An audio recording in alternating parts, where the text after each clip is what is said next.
Assalamualaikum warahmatullahi wabarakatuh. Selamat pagi pemirsa, selamat pagi Bremana. Sudah Selamat masuk pagi. akhir pekan ya? Alhamdulillah akhirnya masuk akhir pekan. Udah ada rencana belum? Aku hari ini kayaknya mau cari sarapan dulu deh. Kalau kamu? Aku kayaknya mau cari angin segar di taman-taman Jakarta aja deh. Oke, bagus banget. Sebelum melakukan aktivitas-aktivitas nanti untuk akhir pekan, ada baiknya kita menyaksikan sejumlah informasi menarik ya. Betul. Dari dalam dan luar negeri tentunya bersama kami. Saya Angelika Devagam. Dan saya Bremana Tenaya. Inilah Lintas Anyus Pagi akhir pekan selengkapnya.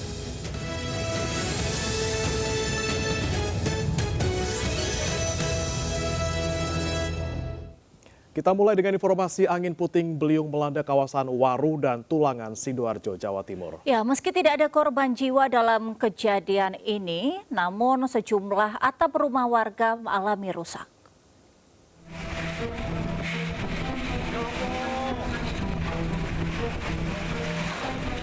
Angin puting beliung melanda wilayah Gingas, Waru, dan Tulangan, Sidoarjo, Jawa Timur. Meski tidak lama, angin kencang ini disebabkan sejumlah rumah warga rusak.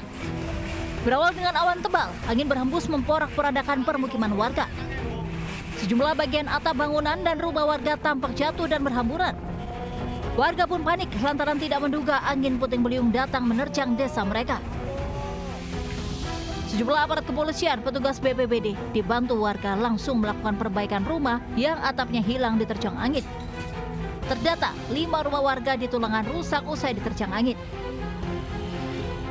Informasi terakhir ada suara gemuruh sekitar jam 15.00 disertai hujan angin dan hempasan mengenai beberapa rumah tepatnya di desa Tulangan dan Kepatian. Ini ada 5 rumah yang kena hempasan angin puting beliung. Tidak ada korban jiwa dalam peristiwa ini, sementara pemerintah desa melakukan pendataan, khususnya di wilayah Ngingas, Waru, pasca diterjang angin puting beliung. Dari Sidoarjo, Jawa Timur, Prabowo Putra, Anyus melaporkan. Pemirsa, Sekolah Dasar Negeri 09 Kalideres, Jakarta Barat dibobol 2 orang pencuri, sejumlah laptop dan PC raib digondol pelaku. Ya, aksi pencurian ini sudah kedua kalinya dialami sekolah tersebut.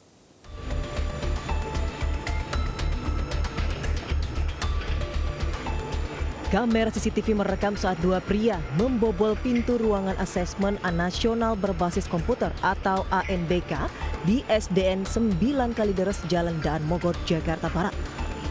Usai berhasil membongkar pintu, pelaku kemudian mengambil sejumlah laptop dan perangkat komputer yang berada di dalam ruangan. Peristiwa yang terjadi pukul 2 dini hari ini dibenarkan salah satu orang tua murid sekolah. Bahkan menurut informasi di sekolah ini sudah 2 kali mengalami pencurian.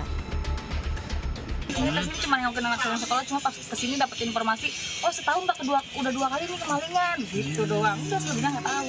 Ya, yang hilang apa aja Bu informasinya Bu? Komputer sama apa? Laptop sama apa? PC. Pihak sekolah enggan memberikan keterangan terkait peristiwa ini dan sudah menyerahkan kasus ini kepada pihak kepolisian sektor Kalideres, Jakarta Barat. Dari Jakarta, Miftahul Gani, iNews melaporkan. Pemirsa, akibat pecah ban, truk sampah milik Dinas Lingkungan Hidup DKI Jakarta terguling di ruas tol Jor Cakung, Jakarta Timur. Akibat kecelakaan ini, muatan sampah tumpah ke jalan hingga tol mengalami kemacetan parah.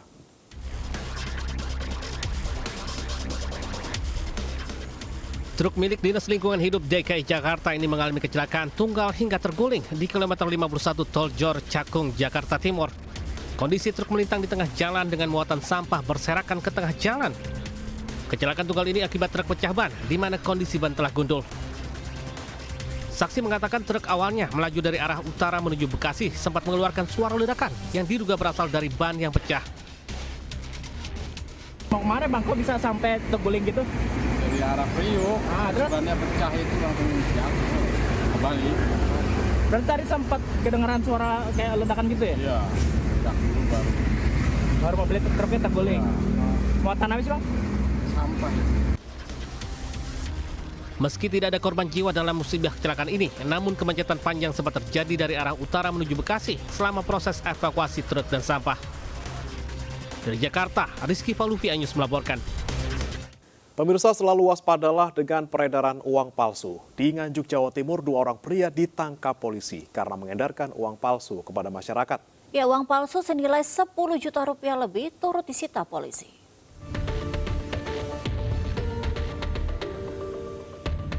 Dua pelaku pengedar uang palsu PAN dan NY, warga Kecamatan Sawahan ini tidak berkutik saat digiring petugas di Mapolres Nganjuk.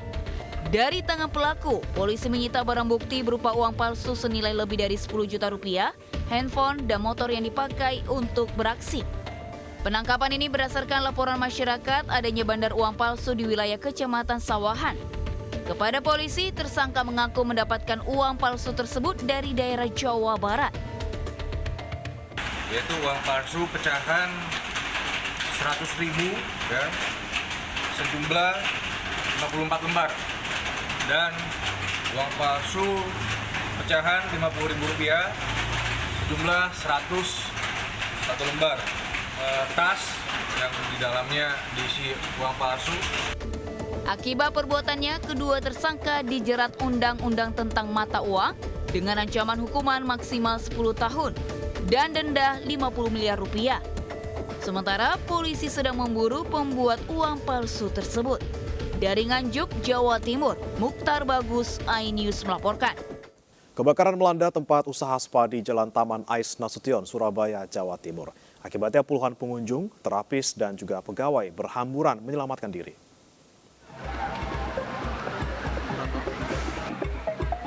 Puluhan terapis, pengunjung, dan pegawai Emperor Spa berhamburan menyelamatkan diri di Jalan Ade Irma Suryani Nasution, Surabaya.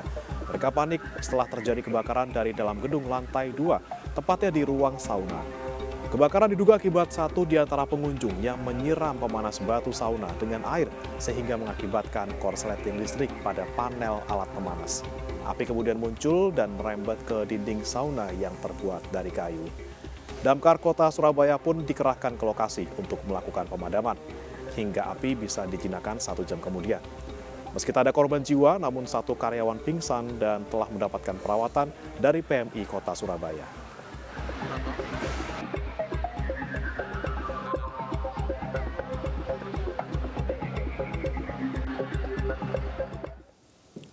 Pemirsa, seorang wanita terjatuh hingga pingsan akibat dilempar batu oleh gerombolan remaja yang menghadangnya di Makassar, Sulawesi Selatan. Korban harus dirawat di rumah sakit.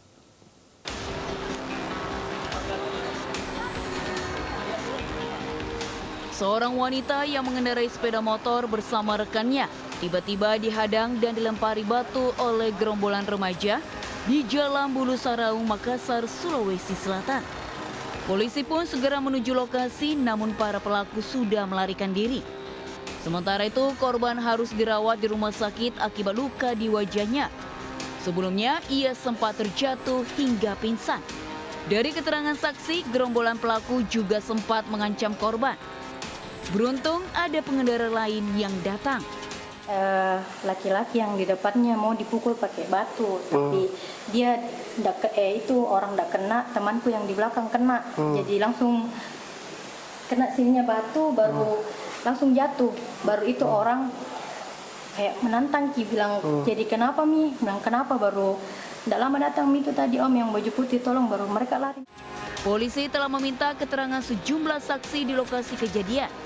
Kasus pelemparan batu ini sudah dilaporkan pihak korban ke Polsek Bontoala. Dari Makassar, Syarul Adiaksa, iNews melaporkan. Pemirsa, video diduga mirip anggota DPRD Gunung Kidul yang melakukan panggilan video asusila viral. Ya, warga meminta agar anggota DPRD itu ditindak dan diberi sanksi.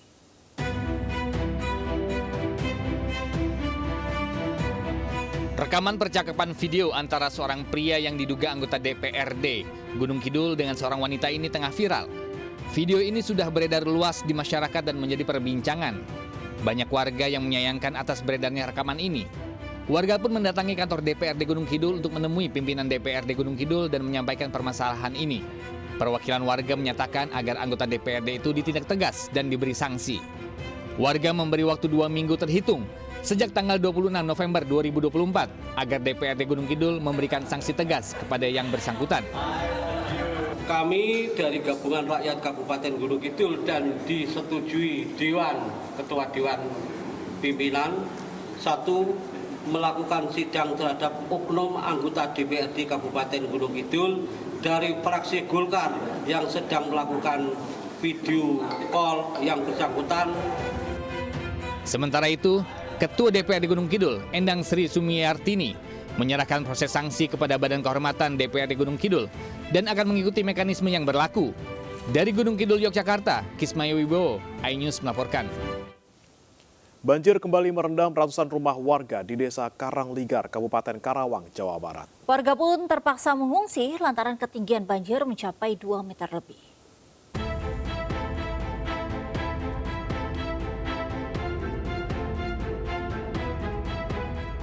Belum seminggu surut, banjir kembali merendam ratusan rumah warga di Kampung Pangasinan, Desa Karangligar, Kecamatan Teluk Jambe Timur, Kabupaten Karawang, Jawa Barat, Kamis sore. Banjir kali ini lebih parah dari sebelumnya dengan ketinggian air mulai 60 cm hingga 2 meter lebih. Menurut warga, dalam 1 bulan ini banjir sudah 7 kali terjadi. Penyebabnya akibat luapan Sungai Cibeet dan kiriman dari hulu perbatasan Bogor Karawang. Debit air yang terus meningkat memaksa warga mengungsi ke tempat yang lebih aman, namun tak sedikit warga yang memilih bertahan di rumahnya. Sementara menurut tim SAR BPBD Kabupaten Karawang, masih banyak warga yang belum dievakuasi karena keterbatasan perahu karet. Evakuasi diprioritaskan pada lansia dan warga sakit. Ini naiknya kapan, Pak? Ya, Naiknya kapan? naiknya tadi sekitar jam berapa, Ron? Sekitar jam 8-an. Jam 8 pagi? Iya, jam 8 pagi. Naik dia? Tadi. Iya. Kalau di belakang sana mah dari jam 4 udah naik. Dari ini mana? dari RT 01. Dari Ini 01. beliau lagi diuji kesehatannya, sakit. Sakit Jadi lagi, kita sakit. evakuasi ya. Dari RT 1. Kedalaman di sana juga lumayan, Dalam ya? sekitar 2 meteran. Kini warga terdampak banjir masih mengungsi di kantor Desa Karangligar dan Posyandu. Dari Karawang, Jawa Barat, Rudi Setiawan, iNews melaporkan. Sementara diguyur hujan deras sejak Rabu sore, jalan penghubung antar 2 kecamatan terputus di Kabupaten Bogor, Jawa Barat. Derasnya arus sungai membuat jembatan jalan tersebut tergerus air.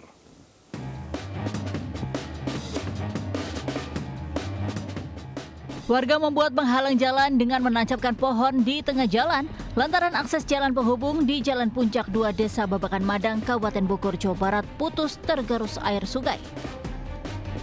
Hal ini dilakukan karena khawatir warga yang melintas di malam hari dan tak terlihat jembatan sudah hilang. Jalan ini biasa digunakan warga menghubungkan Kecamatan Babakan Madang dan Kecamatan Citerep menuju ke Kecamatan Sukamakmur. Akibat jalan terputus ini, warga pun tak bisa melewati dan terpaksa harus memutar balik menggunakan jalur lain yang lebih jauh. Deras apa gimana, Pak? Ya, hujan deras. Oh, itu kalau ke sana kemana, Pak? Kalau ke sana ini kan jalur rencana jalur Puncak 2 yang ke Kota Kembang.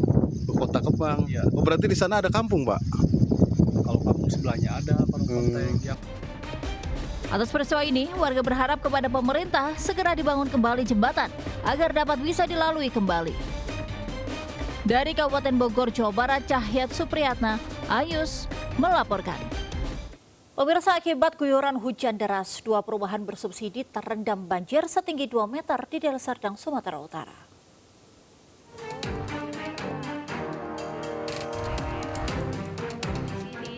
Sejumlah warga terjebak saat banjir melanda perumahan Villa Patumbak Permai, Deli Serdang, Sumatera Utara.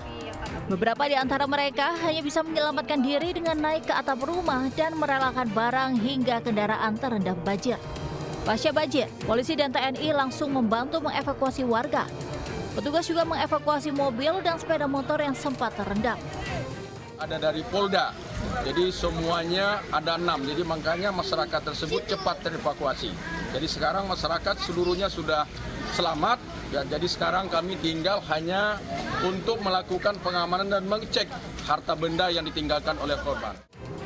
Selain Villa Patumbak Permai, banjir juga merendam perumahan bersubsidi lainnya, yakni perumahan Tani Asli di Kecamatan Sunggal. Total diperkirakan ada sekitar 250 rumah yang terendam. Terkait peristiwa ini, pihak kecamatan akan berkoordinasi dengan DPRD untuk memanggil developer perumahan. Dari Deli Serdang, Sumatera Utara, Adi Palapa Harahap, iNews melaporkan.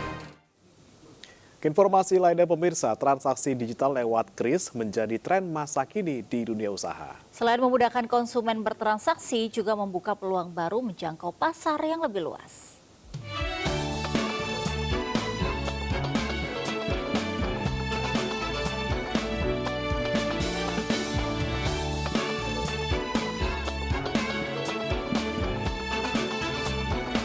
Digitalisasi menjadi salah satu kebutuhan mendasar masyarakat di era perkembangan digital serba canggih. Pesatnya perkembangan teknologi berdampak besar terhadap aktivitas bisnis. Salah satunya transaksi pembayaran non-tunai melalui layanan Quick Response Code Indonesia Standard atau KRIS. Dengan ponsel dalam genggaman tangan, pedagang dan pembeli bisa bertransaksi lebih cepat dan aman. Tak pelak, KRIS menjadi pilihan utama bagi pelanggan merchant. Selain itu, layanan KRIS turut memperluas akses penjualan produk pelaku UMKM. Seperti usaha ibu-ibu klaster ikan pindang UMKM binaan BRI di Kampung Kadondong, Desa Banjarmasin, Kecamatan Carita, Banten.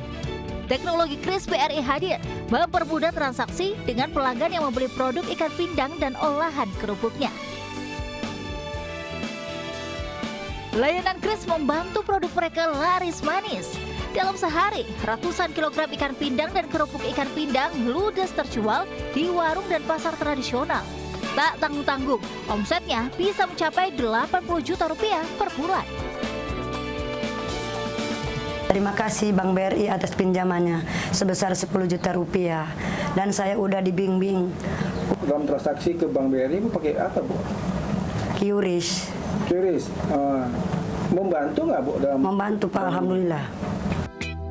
Layanan KRIS BRI menawarkan banyak manfaat, diantaranya transaksi cepat, mudah, dan efisien. Tidak perlu bawa uang tunai, minimalisir kerugian akibat uang palsu, pencairan dana mudah, hingga dukungan genjot transaksi digital. Mereka juga kita berikan pelayanan transaksi banknya untuk mempermudah semua. Dengan aplikasi kita daftarkan Brimo dan KRIS. Kehadiran transaksi digital melalui KRIS BRI diharapkan menjadikan UMKM lebih kreatif, berkembang, dan naik kelas. Dari Jakarta dan Pandeglang, Banten, Tim Liputan iNews melaporkan. Pemirsa, Presiden Prabowo Subianto kemarin secara resmi mengumumkan kenaikan upah minimum provinsi UMP tahun depan sebesar 6,5%. Keputusan ini diambil setelah melakukan rapat terbatas di Istana Kepresidenan Jakarta dengan jajaran menteri terkait. Presiden Prabowo mengumumkan kenaikan upah minimum provinsi tahun 2025 di Istana Presiden. Prabowo menegaskan kenaikan UMP sebesar 6,5% ini bertujuan untuk meningkatkan daya beli pekerja tanpa mengabaikan daya saing usaha. Tidak itu saja, pemerintah juga akan memberikan program makan bergizi untuk anak dan ibu hamil dengan bantuan Rp10.000 per hari per orang. Program ini diperkirakan meningkatkan pendapatan keluarga hingga 2,7 juta rupiah per bulan sebagai bagian dari upaya pemerintah untuk meningkatkan kesejahteraan buruh.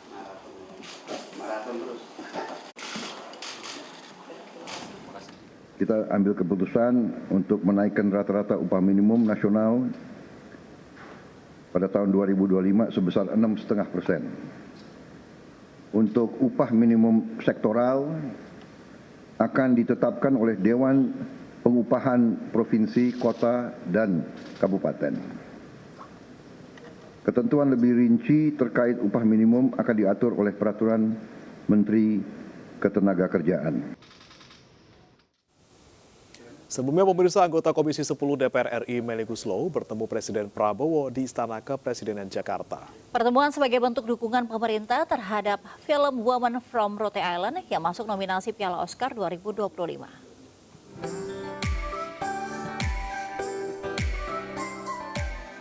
Masuknya film Woman from Rhode Island dalam nominasi ajang Piala Oscar 2025 di kategori Best International Feature mendapat apresiasi langsung dari Presiden Prabowo Subianto. Hal ini diungkapkan anggota Komisi 10 Melly Goeslaw usai mendampingi para pemain dan produser film karya anak bangsa yang tayang di berbagai festival film internasional tersebut saat memenuhi undangan Presiden di Istana Kepresidenan Jakarta. Pemerintah siap memberi dukungan maksimal dengan melibatkan kementerian terkait untuk mendukung perjalanan film ini menuju pentas Piala Oscar ke-97. Saya hari ini bersama teman-teman dari film Woman from Rote Island diundang oleh Bapak Presiden Prabowo Subianto. Beliau mensupport penuh film ini untuk bisa masuk ke nominasi Piala Oscar.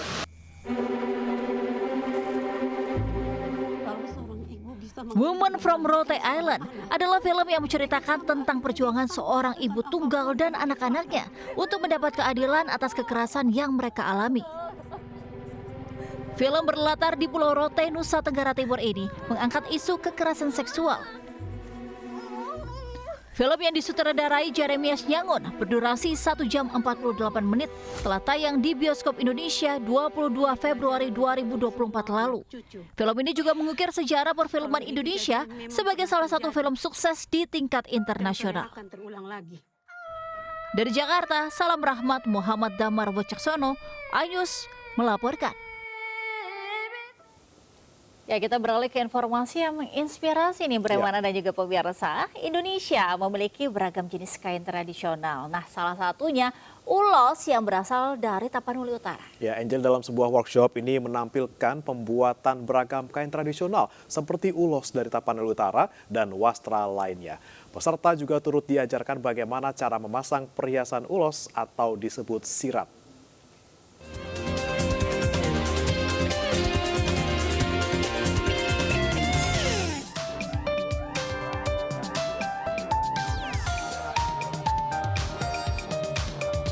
Halo pemirsa, berbicara mengenai kain tradisional.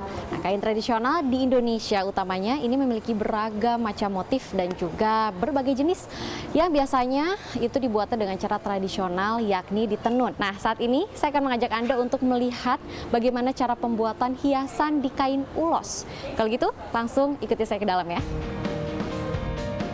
Ulos menjadi bagian tak terpisahkan dari masyarakat suku Batak.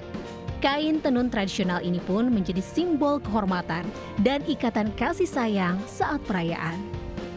Tak pelak, keindahan ulos dengan makna yang mendalam dicintai banyak orang.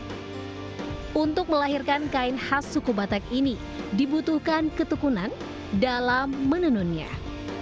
Dame Ulos pun membuka ruang bagi pecinta ulos untuk mempercantik kain ulos dengan beragam hiasan yang disebut sirat dalam pameran Meet the Makers. Memperindah ulos dengan perhiasan menjadi tahapan penting untuk memperkuat aksen ciri khas dari kain ulos yang biasanya dibentuk dengan motif gorga. Tahap pengerjaan pun memakan waktu 30 menit saja. Jadi menerat itu ada 2 tahap, ada benang dan juga manik-manik. Kalau yang manik-manik kita sebutnya sirat simata, kalau yang benang itu sirat benang. Dan itu sebenarnya adalah pelengkap dari ulos. Jadi kalau itu tidak ada, dia nggak bisa disebut sebagai ulos gitu. Dan untuk membuat itu sebenarnya butuh waktu, kalau dari awal ya sampai akhir itu butuh 4 jam. Antusiasme peserta dari remaja hingga dewasa terlihat dari kesabaran dan ketelitian didampingi tenaga ahli pembuatan sirat. Saya memang penggemar kain-kain Nusantara, khususnya ulos, yang merupakan kain dari asal daerah saya, dari daerah Toba.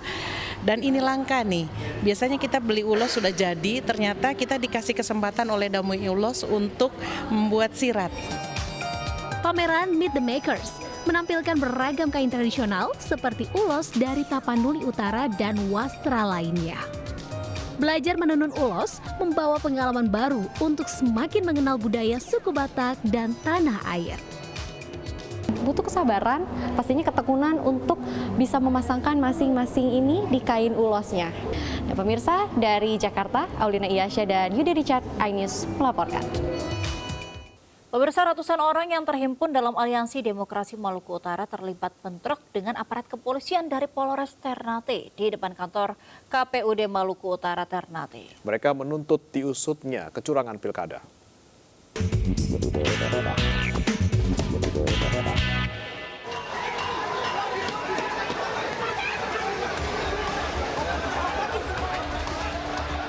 Ratusan orang dan pihak keamanan terlibat baku hantam di depan kantor Komisi Pemilihan Umum KPUD Maluku Utara di Jalan Anggrek, Kelurahan Kota Baru, Ternate.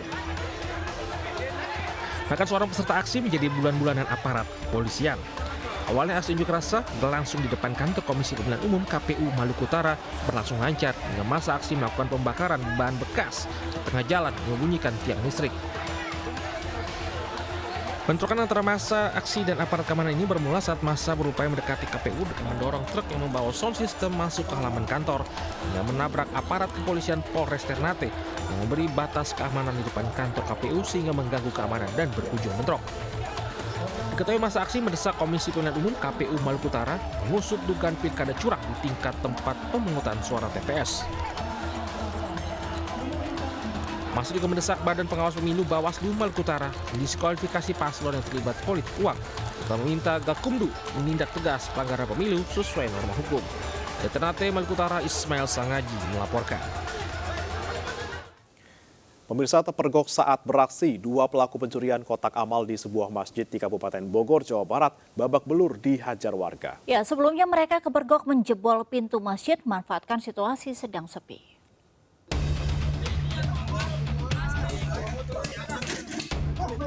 Warga mengeroyok 2 pria yang diduga pencuri kotak amal di Masjid Al-Awabin di Jalan Celengsi, Setu, Bogor, Jawa Barat.